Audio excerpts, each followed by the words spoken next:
because John referred to his guitarist friend in that way, and it made me think again of a friend of mine who was an American singer-songwriter who died on New Year's Eve in 1997.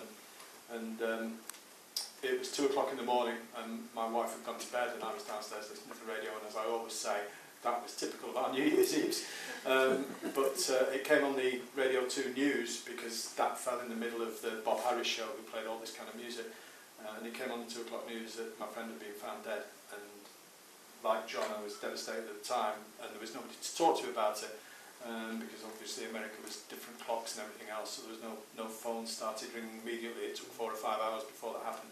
And this was the poem that was written in that interim. I never really expected to be reading it, whatever it is, 17 years later. But I do, and I take it into schools, and I ask the kids whether they think this guy was a good guy or a bad guy, whether they think I've got the right to tell this story. Just opens up lots and lots of interesting avenues for the kids, I think. It's called Still Chasing That Rhyme. Well, he liked to gamble, and he sure liked to booze, and there was no known substance he wouldn't abuse. But he wrote pretty songs, so I guess we'll forgive him, and we'll just say he died from too much good living.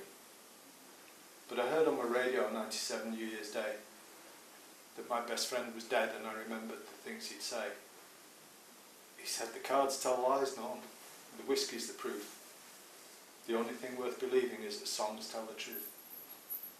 And I bet that he's out there, still chasing that rhyme, lost in the fadeaway diamond time. He came out of Austin in Texas, where songs grow on trees, and he could write you a heartbreak in 100 different keys. And it was Lightning Hopkins taught him blues guitar and how to sing for his supper in the pubs and the bars. He came over to England to sing us his songs for a week or a fortnight, but he never stayed long, because he missed his horses and the high mountain trails and the rattle of the steam trains and the cry, cry, cry of the rails. But I know that he's out there, still chasing that rhyme, lost in the fadeaway diamond time. He was my friend. So if you don't mind, I'll tell you Steve Earle and Bob Dylan, they stood behind him in line. It's not that I'm looking to start a fight, but he threw away better songs than they'll ever write.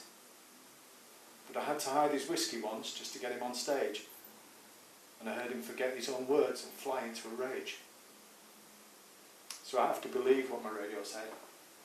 New Year's Day, Texas, and Townes Van Zandt was found dead.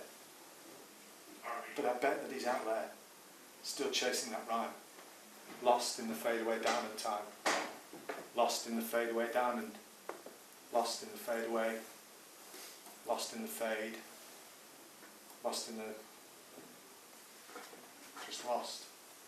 And for those of you that don't know, the fadeaway diamond time was the black plain piece of plastic around the hole in the middle of a black vinyl record that the diamond stylus would slide across silently, that allowed the DJs to say, "Ladies and gentlemen, that was the late, great Townes Van Zandt."